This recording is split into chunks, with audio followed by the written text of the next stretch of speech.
Welcome to the official YouTube channel for the Colin Cowherd Podcast. Go on, hit the subscribe button. There you go, right down there. If you want to be among the first to hear my weekly takes, NFL, college football, more, right there.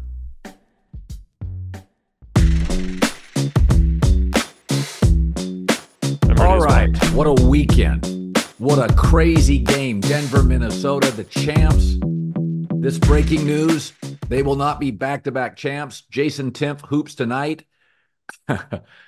Not only was this a tale of two series, I mean, the first two games looked like it was going to be a sweep. The next two, you're like, okay, they've got it. This game was nuts. I thought Denver came out with a perfect tempo. It was offensive more than defensive. And then the T-Wolves just shut them down. Jamal Murray played well. Jokic did what he did, but Porter and Gordon didn't give you anything, really. Gordon, nothing offensively. I mean, I'm sitting watching it. The Western Conference is so good. Like, I feel bad. If you lived in the East, watch Eastern Conference basketball, and you couldn't watch the West, you could only watch East. That would be like, oh, you'd buy whatever package it cost you to buy the superior basketball. I guess my takeaway is a really good basketball team in Minnesota beat another really good basketball team. And in the end, at the beginning and end of the series, defense prevailed. That's kind of my take. Yeah, this whole series had two different faces to it, and either side had the other team dominating. Like, and whenever Minnesota was locked in defensively, it felt like Denver couldn't score. It felt like they were just underneath this oppressive wave of size. And then you have game 3, 4, and 5, where Denver puts up a 127 offensive rating, which is off the charts. Boston had the best offense in the league this year, and I think they were at like 122. So to give you an idea, Denver had this unbelievable offensive stretch in the middle of the series. And honestly, I thought they had a really good stretch in this game in particular. This game actually felt like a little microcosm of the entire series in the sense that Denver out-executed them for the first 2.5 quarters, and then Minnesota really locked in, and they just couldn't score. Anthony Edwards just did his interview live with the TNT guys, and he just mentioned something. I was surprised at how forthright he was about it. He's like, yeah, I can do other things than score. I can guard the other team's best guard, and I can lock up Jamal Murray. I felt like that's what I did in the second half. And he's right. Like, and I cannot remember a time where a guy had a more disastrous first half and then just found a way to turn it around and be impactful. Like, the numbers won't show it, but him drawing double teams consistently was a huge asset to the Minnesota offense. He generated a ton of rim pressure in that second half by just saying, screw it, I'm putting my head down and I'm going to the rim. He made a lot of really smart kick-out passes to shooters, and he's right. He put Jamal Murray in jail, and that served a real issue for Denver's offense. And that's another layer of this that, like, Denver was up 20 at home in the second half with a chance to go to the Western Conference Finals. So I don't want to act like they need to make some sort of dramatic change. But if you were to point to a specific issue, this is a team that generates rim pressure through overwhelming size, and Minnesota negated that. And as soon as they negated that, it revealed this other issue, which is their perimeter players can't beat people off the dribble. And so all of a sudden, they couldn't get the defense in rotation and get some of the higher quality Nuggets shots that we're accustomed to seeing. Meanwhile, for Minnesota, it's like Naz Reid is slashing. Karl-Anthony Towns is slashing. Anthony Edwards is slashing. It was an athletic mismatch, and they were able to take advantage of that tonight. Yeah, we saw that in the first two games of the series. I also think we just have to give Chris Finch a lot of credit. This is a not only smartly constructed team, it's a really well-coached team. For him to get Ant could score 40 a night most nights. When you get great players to buy into a team concept, I mean, they were going to go bare in the second half. Naz Reid doesn't do much for 3 quarters. Then it's sensational late.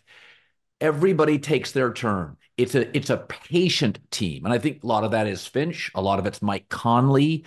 You've got guys that have been around the league. All these, it's a great combination of size, athleticism, coaching, construct, dynamic young star, older veteran IQ player. Not to say Ant's not a bright kid, very self-aware.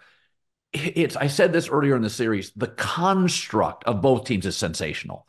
I mean, usually you can look at a team like you can look at Indiana and go, they have some defensive holes. They need better wing defenders. Or you can look at the Knicks and go, they need another pure score. Even Boston, sometimes I'm like, God, when Porzingis is out, it's like it gets they need threes. They need something beyond that.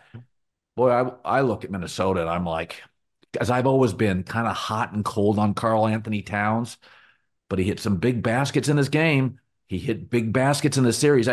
We talk about this in the NFL and we don't talk about it in the NBA a lot. A lot of times in the NFL, we'll just go, wow, that team's smartly constructed. Minnesota's front office, their coaching, they have everything. The hustlers, the wings, the dynamic star, the size, the IQ distributor. Conley's like a quarterback. It's like they're unselfish, but can then go heavy into Ant. It's really well done. They're like a smartly constructed pro football team. I don't see the holes really.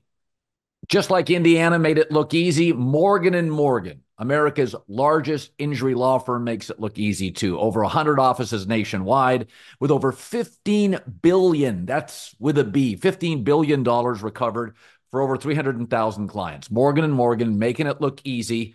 They give you fair and reasonable compensation. Morgan and Morgan has been fighting for the people for over 35 years. You could be one of those people. If you're ever injured, go to forthepeople.com/Colin or dial pound 529 to check out America's largest injury law firm, Morgan and Morgan. Winning in the NBA is hard. Hiring Morgan and Morgan, it's easy. Yeah, one of the biggest issues that had me off of the Minnesota Timberwolves all year was their offense. Yes, yeah. And they were a bad offense all season. Like the Cavs were a better offense than them. The Pelicans were a better offense than them. The Warriors had just had Steph Curry were a better offense than them. Like they were a bad offense all season, and it was a lot of inconsistency. And honestly, what kind of turned this series around after Denver had taken complete control over it. Denver had complete control after Game 5. They weren't even competitive in those middle three games. Like Minnesota got killed in all three of those games. And what was so impressive was Karl Anthony Towns, guy who's kind of known as being an inconsistent offensive player, showed up in a big way here in Game 7. Yes. Jaden McDaniels, a guy who's known as being a bad offensive player, showed up in a big way in Game 7 tonight. Yeah. Hit multiple massive corner threes, little push shots in the lane. Obviously, he's this incredible defensive player. The story for Minnesota is their defense is unbelievably good, but their offense can come and go. And right. When Karl Anthony Towns is playing well, right. When Jaden McDaniels is playing well, you can't beat them because their defense is so oppressively good. Yeah, and that's why they wouldn't win. When you have a team that you have kind of an inconsistent offensive player, you're not going to win March Madness, but you can win an NBA championship because Karl can stink for 3 games. Yeah. And by the way, Minnesota defensively is consistent. Offensively, they're not. But they can, like this game, they just sort of hung around and Ant wasn't delivering much. And then here comes Gobert and then Naz Reid and then Ant adds defense and Karl Anthony Towns. When you have a 7-game series, it allows you to figure stuff out. It allows horrible games, terrible halves. And also in a 7-game series, and I think Malone and Chris Finch are both great coaches, this whole series came down to like 8 minutes. And in that 8 minutes, Minnesota was better defensively, and a couple of their inconsistent offensive guys hit. I mean, I don't want to be overly cynical with Denver. I'm like, hey, it's hard to win back-to-backs. It's just hard. It's, there's no Jordan right now in the league. And even Magic Johnson got to 9 finals, won 5, lost 4. That was Kareem Magic. Worthy. This stuff is hard. I love Jamal Murray. He's never been he's never been a first-team All-NBA guy. So it's like you lose to good teams. And Ant's just better today than he was last year. It's part of what it is.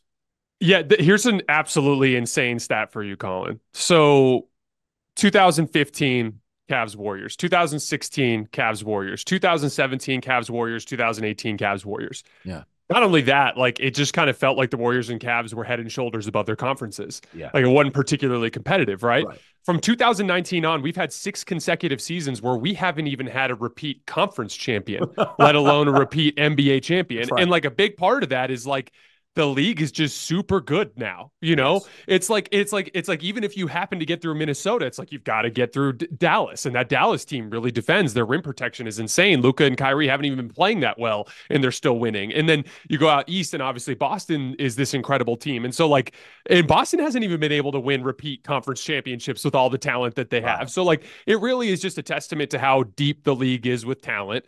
And I think if there's one thing to point to in terms of Minnesota, it's their defense is reliable on a night to night basis. You mentioned that earlier. And the important detail there is there's no variance with defense. There's variance with offense in the sense that, like, sometimes a role player is hot, sometimes he's not. Sometimes a ball handler misses his pull up jumpers, sometimes he makes them.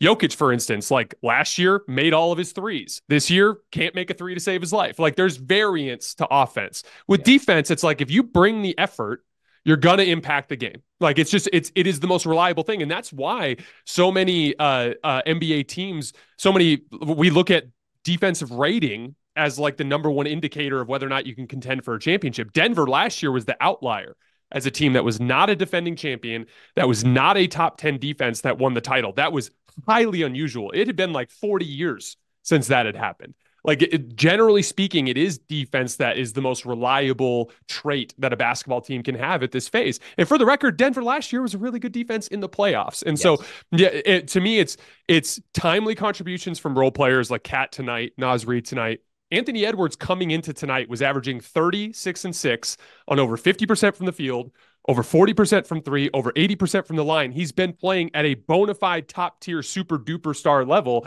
And then you have this all world defense. It's a really, really good basketball team. Really difficult to beat 4 times out of 7. So Minnesota will face Dallas. I was at a restaurant. I wanted to watch the game. So I have this restaurant I go to with a TV. And I always call it a reserve the final corner bar seat so I can watch Dallas OKC. People, that was one of the best games of the year in the NBA, the OKC Dallas game.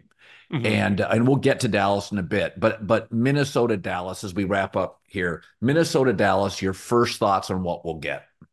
So obviously it's going to be very much about the perimeter defense element in terms of Kyrie and Luka, because as we know that's very much a spread ISO pick and roll attack. We play your turn, my turn between Kyrie and Luka, and just kind of have a lot of play. Like Dallas has a lot of play finishers, whereas Denver is much more of like a 5-out motion and player ball and player movement type of offense, right? So like it's going to come down to Jaden McDaniels on Luka and a lot of Anthony Edwards on Kyrie, and how well they can hold up in those matchups and how well they can protect guys like Mike Conley and Karl Anthony Towns, because we know Luka likes to pick on matchups.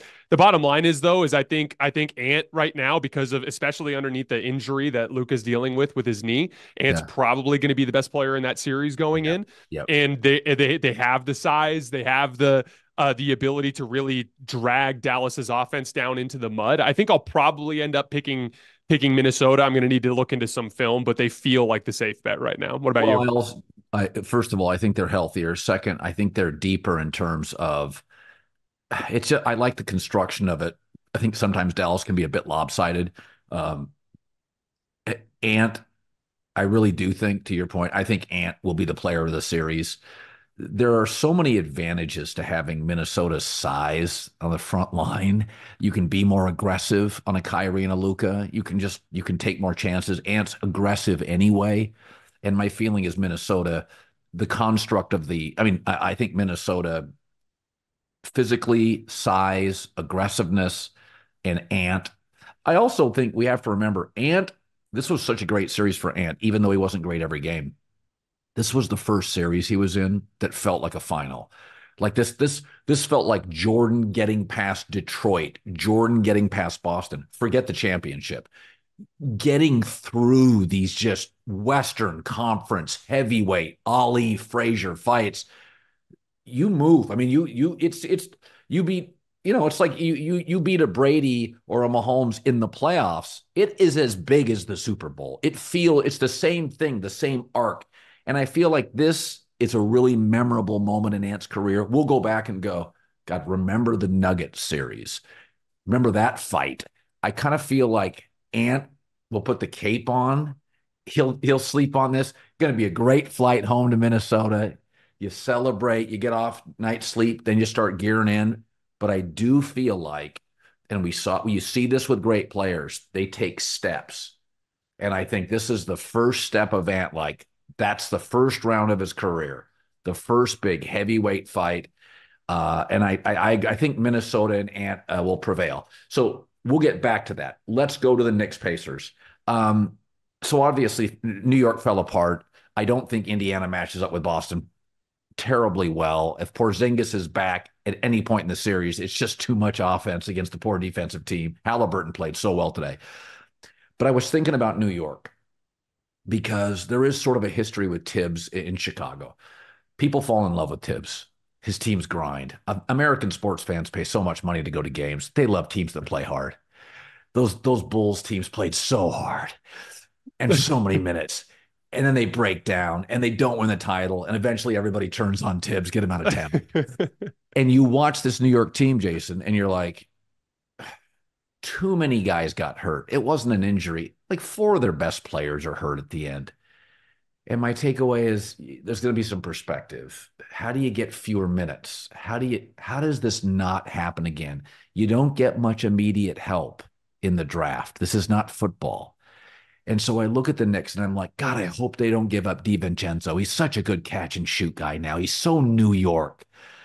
Brunson.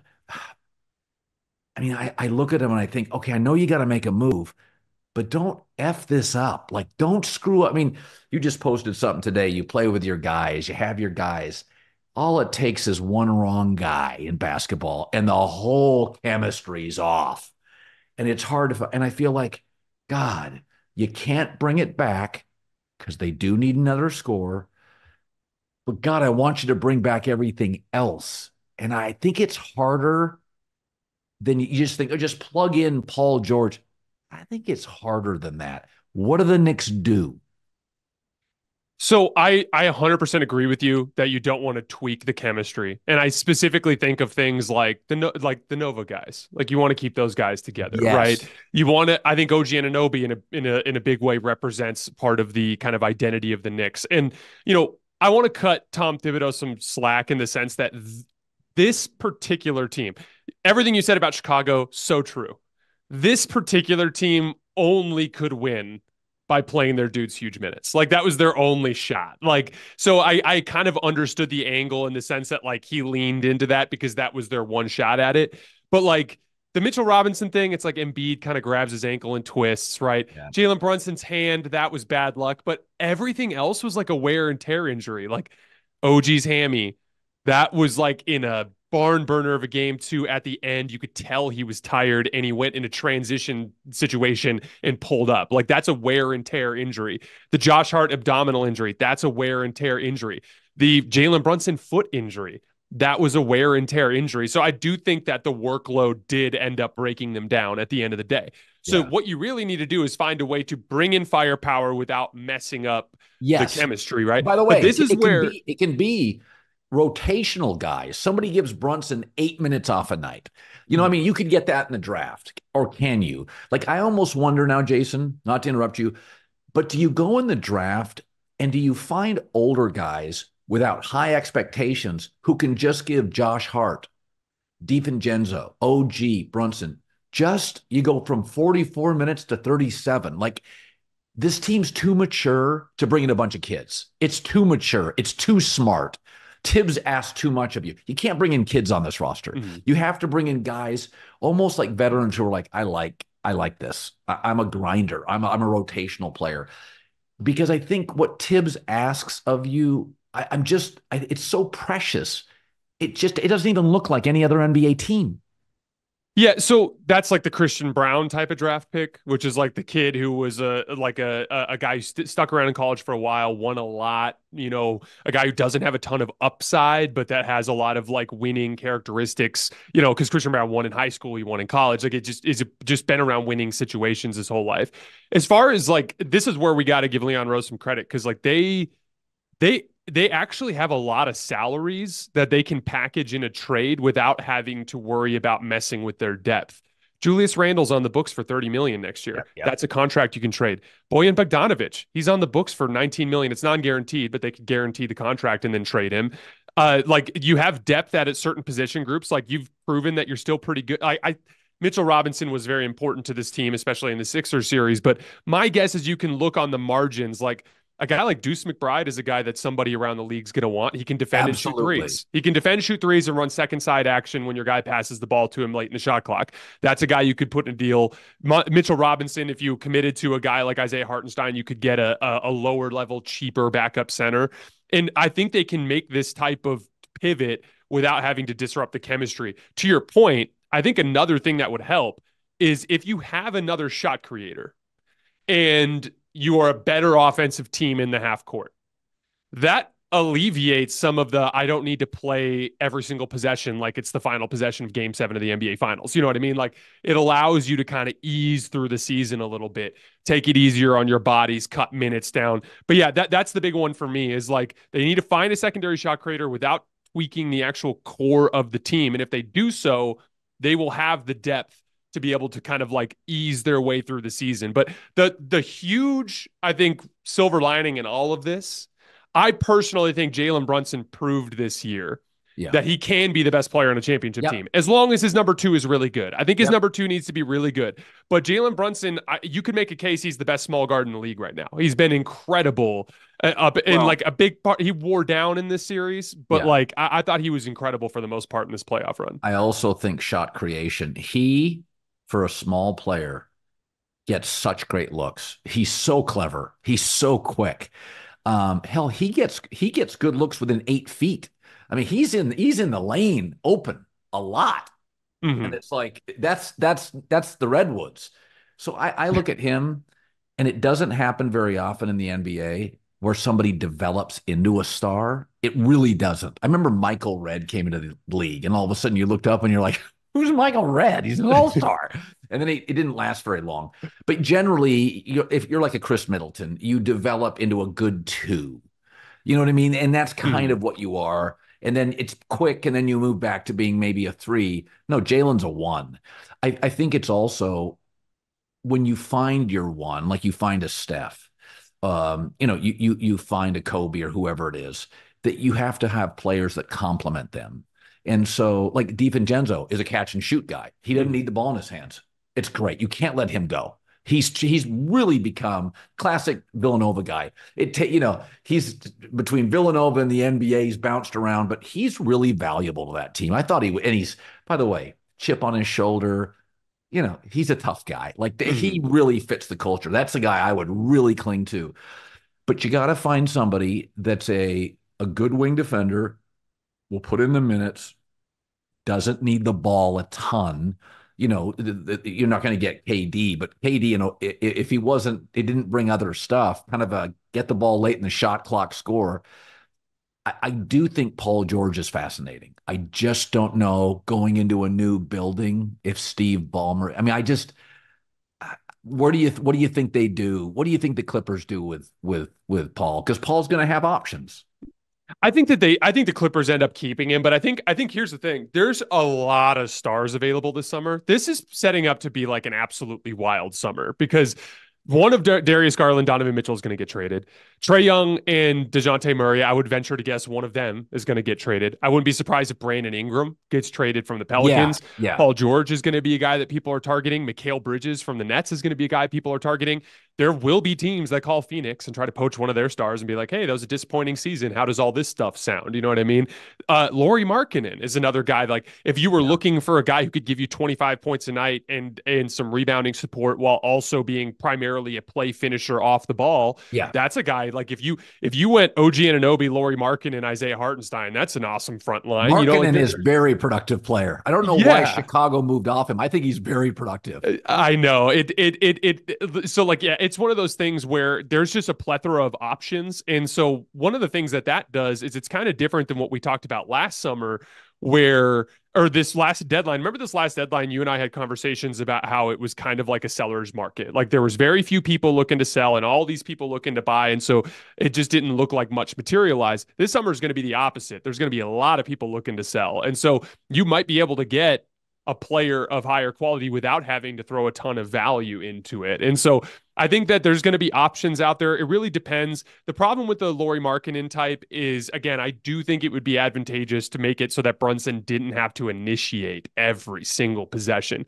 It'd be Yes. great if there was a KD or a Paul George, because with that guy, you could be like, hey, Brunson can play 34 minutes a night and we're going to get great offense in the other 14 minutes because we can run it through this other guy. Or Brunson has a bad matchup in this series, so we can go through another angle. Or, Brunson just took 3 possessions on in a row. Now he's tired. He can go stand in the corner and be a spot up shooter while this guy goes to work. Like, I do think they'll probably prioritize a shot creator.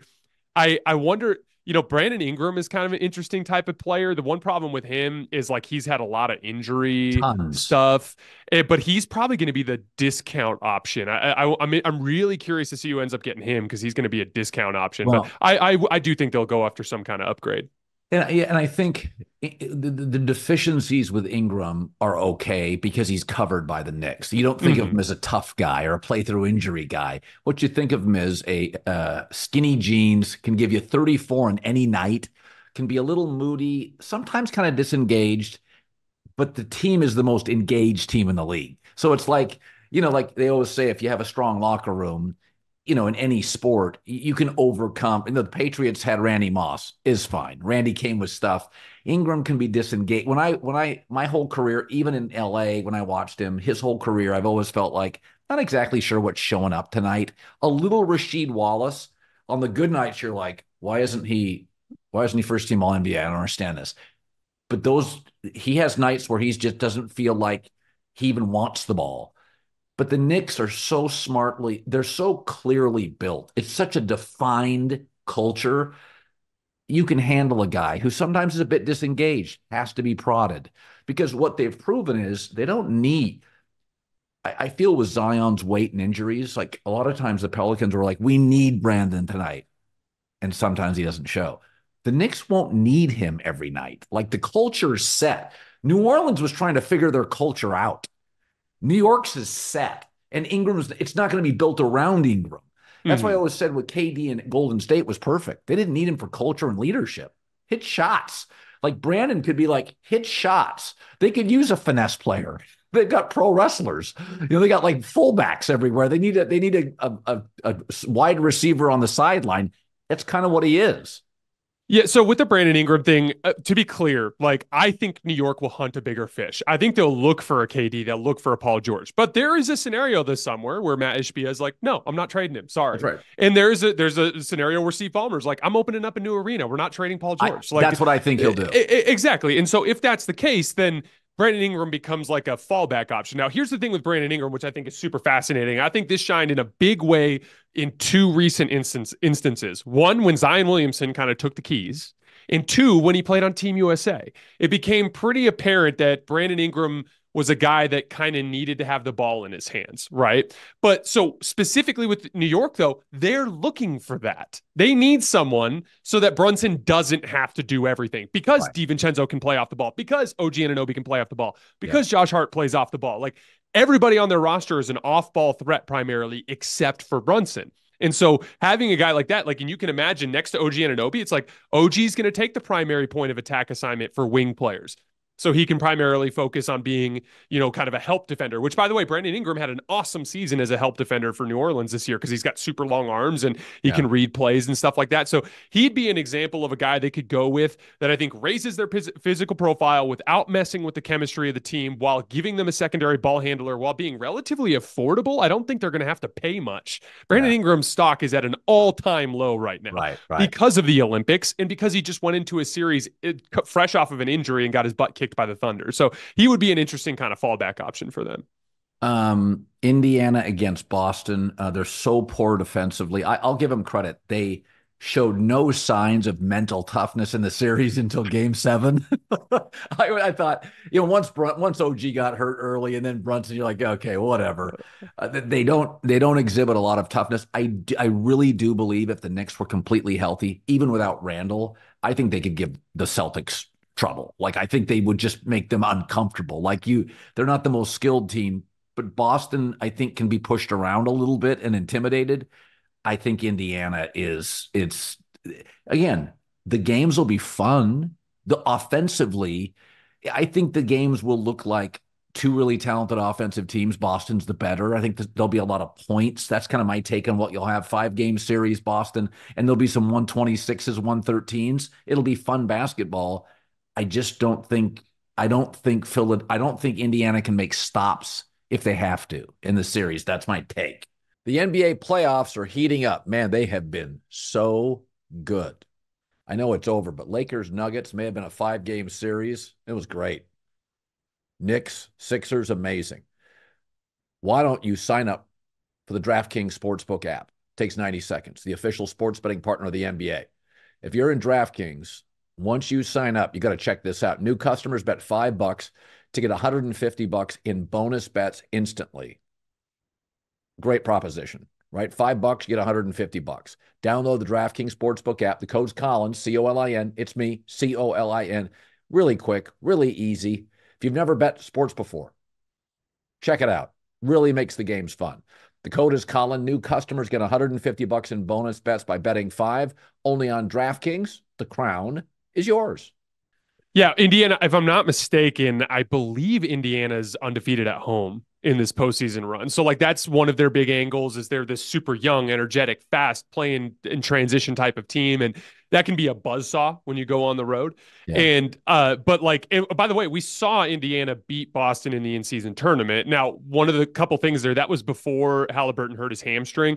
And what you saw for the handful of games in this series, Yeah. where when you saw Haliburton's upside, that was kind of what he was like every night before his hamstring injury. Like he's Steve Nash 2.0. He's super fast. He could shoot. Yeah. He could get into the paint and generate all these high quality shots. So like the way I look at it, it's like Indiana's a team full of specialists. It's like two great play initiators in TJ McConnell and Tyrese Haliburton, and then a bunch of play finishers, guys like Miles Turner, Pascal Siakam, all these guys, right? Pascal Siakam can play on an island a little bit, but like they're just this specialist team. Whereas Boston is a team that's got like a bunch of stars, basically, or fringe stars that are like learning how to play together. Right. And so the case for Indiana is like Indiana is optimized, Boston's not. Indiana lives in transition. Maybe they just make the whole series a track meet. Maybe they make a bunch of shots. Maybe they win. But Boston is like so much better defensively, and they do have more talent overall offensively as well. Like they're just better on both ends of the floor. So it's hard to find a pathway to victory. I just think with Indiana's home court advantage, they'll probably push the series to 5 or 6, but I have a really hard time believing Indiana gets a win in this one. So Dallas beats OKC in probably one of the top 2 or 3 games of the year in the NBA. It was just an insane matchup with tremendous offensive players. And I kind of feel like this is when it was over, I'm like, yeah, this is the way it should have ended, is that the young team took a baby step. And whereas Minnesota has some veterans, some Gobert and Karl Anthony Towns, OKC really doesn't. They're all kind of, it's kind of kids. They could have used probably a 33-year-old guy in big moments, they could depend on. And it's sort of, this is what they were. So I think Oklahoma City flies home and thinks this was a great season. I think Dallas needed to win it.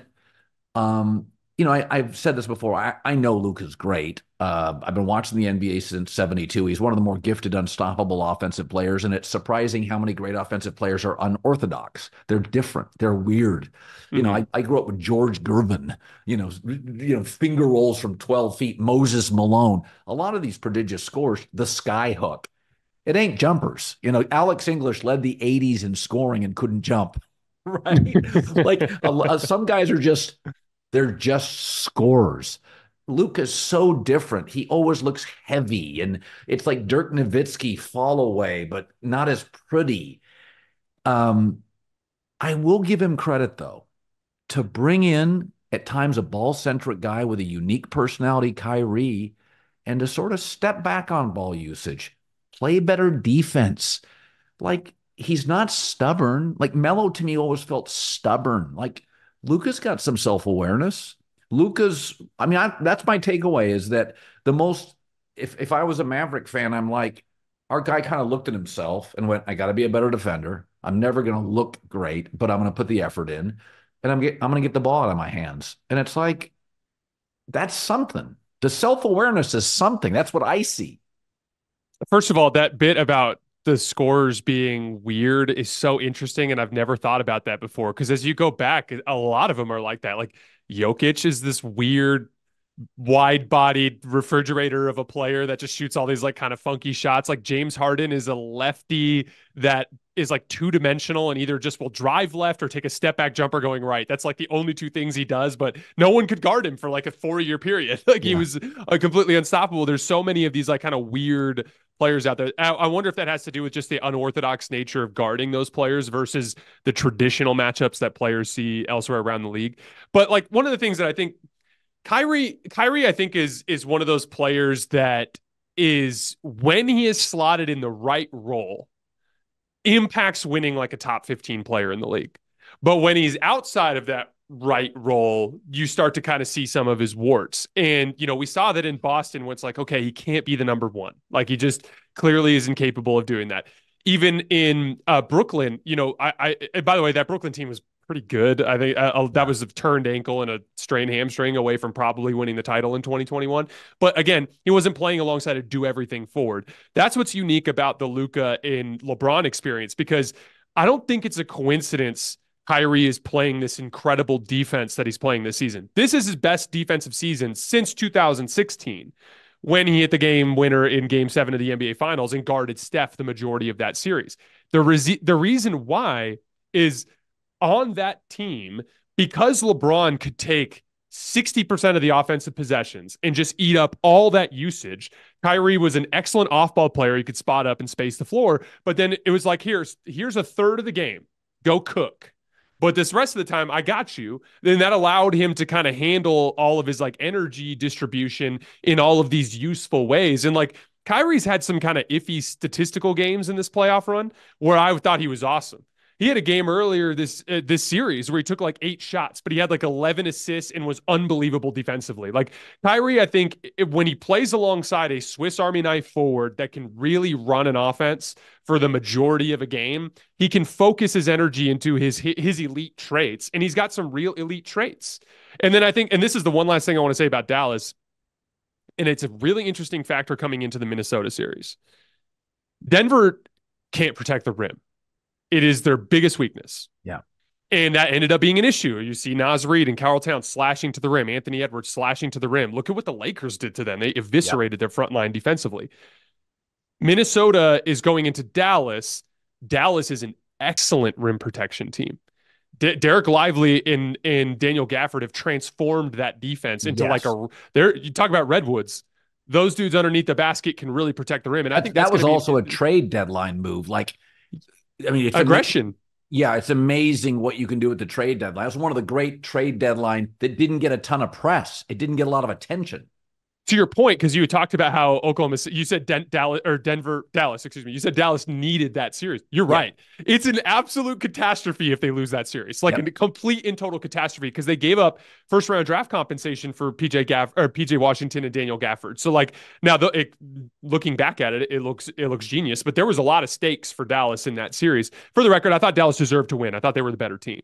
Yep. But again, like they have some real rim protection, and that's going to be an interesting angle on the Minnesota series because Minnesota likes to attack the rim. They're a slashing, dribble penetration, attack the rim type of offense, and Dallas is kind of built to withstand that. So that'll be a really, really interesting element in the next round. Okay, I got to talk about this. Jason Hoops Tonight. He watches more film than probably anybody on the internet. So I watched Bronny. And first of all, there's the revelation that he's like 3 inches smaller. So now he's going to be a backup point guard. That's kind of what he's got to be. So I always feel like you got to be about 6'4" in the NBA to be a 2. And then at 6'4", you got to be pretty tenacious because you're going to face 6'6" guys a lot.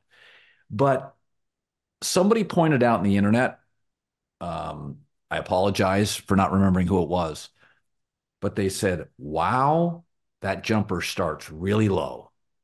really low. You can get away with that in high school, AAU, and probably college. But man, that's a half second. That's a third of a second. And I watched Bronny, and he's athletic enough. He runs the floor well. You know he's going to be a smart kid. I don't worry about any of the intangible stuff. But I looked at that jumper and I thought, I'm not a scout. I'm not going to pretend I know, but you've seen it. Is that have to be corrected for Bronny? I think it probably does. That was actually the video that went around where he did the star drill at the the combine, Yes. and he hit 19 for 25. The first thing that stood out to me is like that release is a little slow. Like he was running to the spot and then taking his time to load up and knock down the shot. And like just compare that just as a juxtaposition. Watch a Dante DiVincenzo three as he comes flying off a screen. Like it is lightning quick release as he gets it into his pocket and elevates, right? So like here's the thing though, let's not fool ourselves. None of us saw Bronny as a lottery pick. Yeah. He's a project, but he's a project who, with basketball shoes on, is going to be the better part of 6'3". He's 210 pounds of solid muscle. Yeah, Which, he's strong. like I was considered a strong forward in college, and I was 225. So, like to give you an idea, he's like big and strong. Yeah. He's got super long arms. He's got like 6'8" wingspan. He's had the third best vertical leap at the combine. Like he is an elite athlete at Yes. his position who's got good strength and length. So like what does he project to be in the NBA? Probably, like you said, either a backup guard, kind of like a Deuce McBride.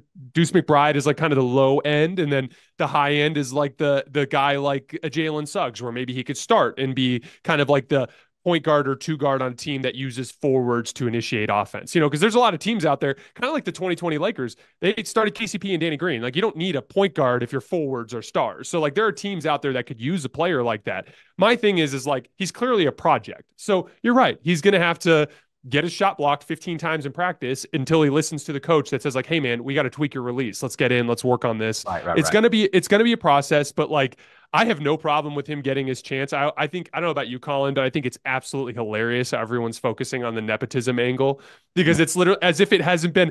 Every level of basketball is like that. I remember when I was at the U of A, it'd be like they'd sign some 5-star recruit and they'd bring two of his friends, one to be a manager and one would get a spot on the team. Like Of course. the Nasus on Antetokounmpo plays for the Bucks and he like barely looks like an NBA player sometimes. Like at the end of the day, like this is such an ordinary thing in life. And like, he's going to get his opportunity because of his dad, no doubt.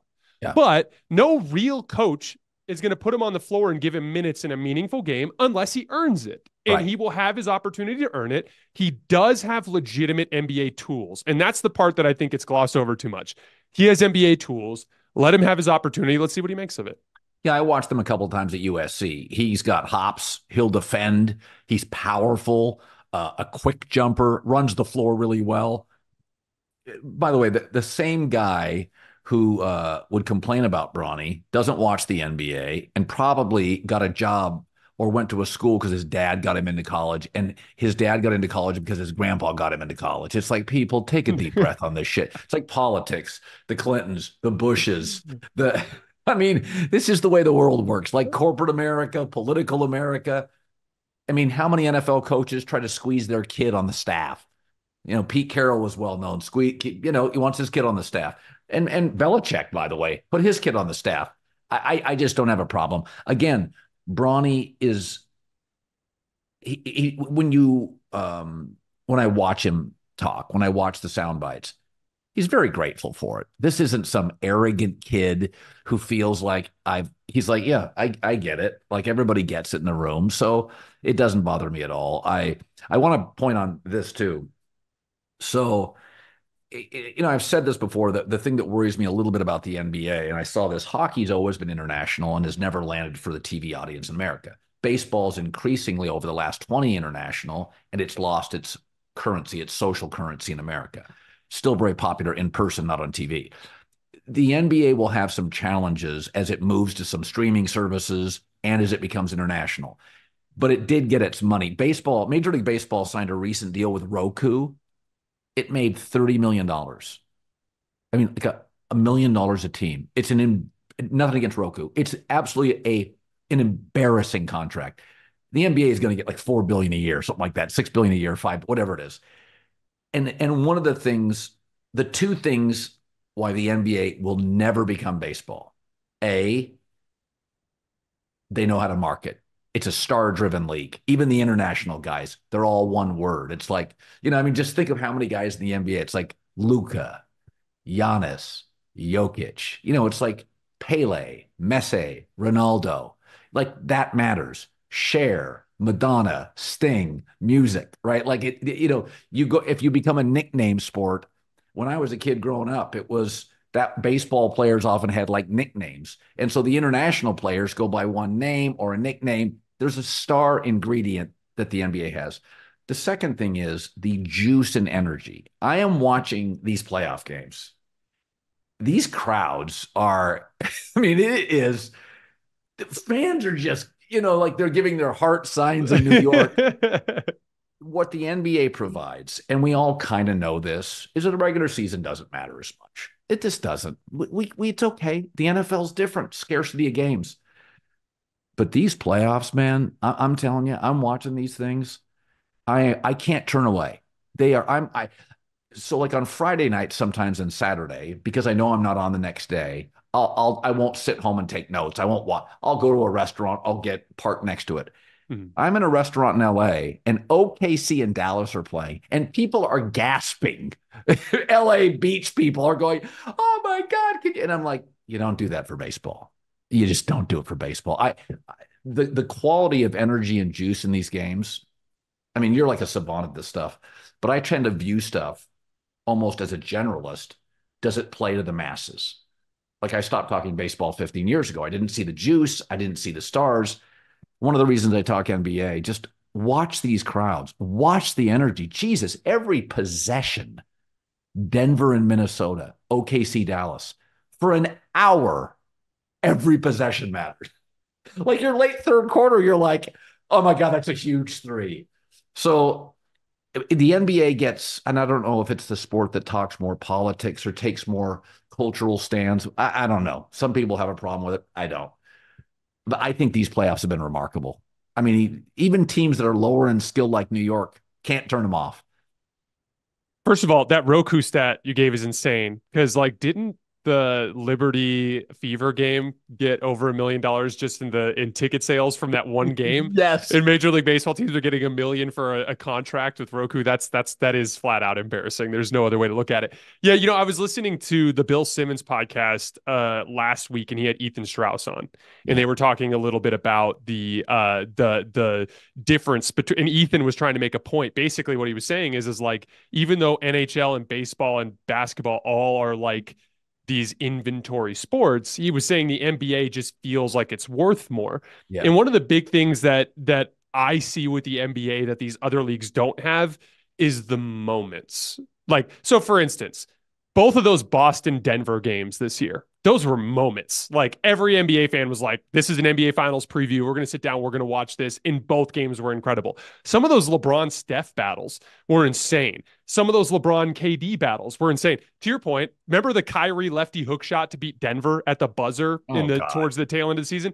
I was at a restaurant watching that game. The restaurant went crazy. No one's doing that for a D-backs Yankees game on a Tuesday. Like it is there is an energy in like the NBA has the ability to be, it can be boring for 5 straight days, but then it can have like a random Friday night that is like an instant classic. And that I think is something unique to the NBA. Well, also, never forget this. In baseball, like if Otani or Bryce Harper are DHing in a 2 hour and 55-minute game, you may see 5 minutes of Otani or Bryce Harper.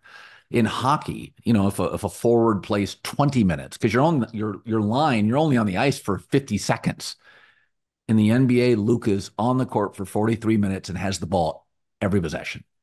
And quarterbacks and NBA stars, they're on the field, they touch the ball. I mean, this is one of the things with baseball.